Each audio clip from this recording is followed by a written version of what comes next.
তিনি ছিলেন সাধনার প্রতীক, দুঃখী মানুষের ভরসা আর ভক্তদের কাছে জীবন্ত ঈশ্বর। আজ শুনুন লোকনাথ বাবার অলৌকিক জীবন কথা, জন্ম থেকে মহাপ্রয়াণ পর্যন্ত। জন্ম 31শে আগস্ট 1730 খ্রিস্টাব্দে বাংলাদেশের নারায়ণগঞ্জ জেলার বেগুনবেড়িয়া গ্রামে জন্মগ্রহণ করে। তার পিতার নাম রামনারায়ণ ঘোষাল এবং মাতা কমলা দেবী। জন্মের মুহূর্তে গ্রামে ছড়িয়ে পড়ে এক অদ্ভুত সুগন্ধ, পাখিদের অস্বাভাবিক কোলাহল। সবাই বুঝে যায় এই শিশু সাধারণ নয়।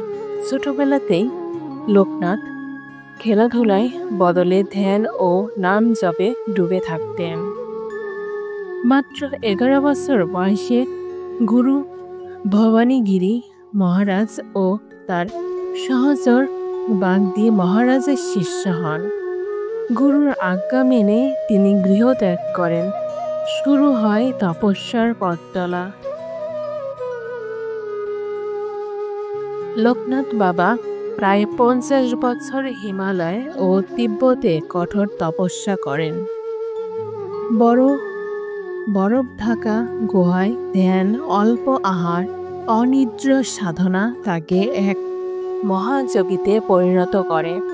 শোনা যায় তিনি সমাধিস্থ অবস্থায় বছর পার করে দিতেন।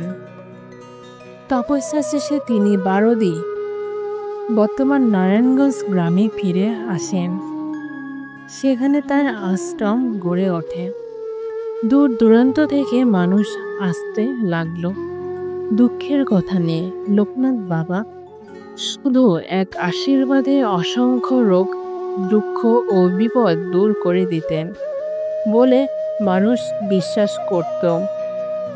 বাবা বলতেন, যখন তুমি বিপদে পড়বে মনে মনে রাখবে আমি পাশে আছি। এই বাক্য ভক্তদের আজও শক্তি জোগায়।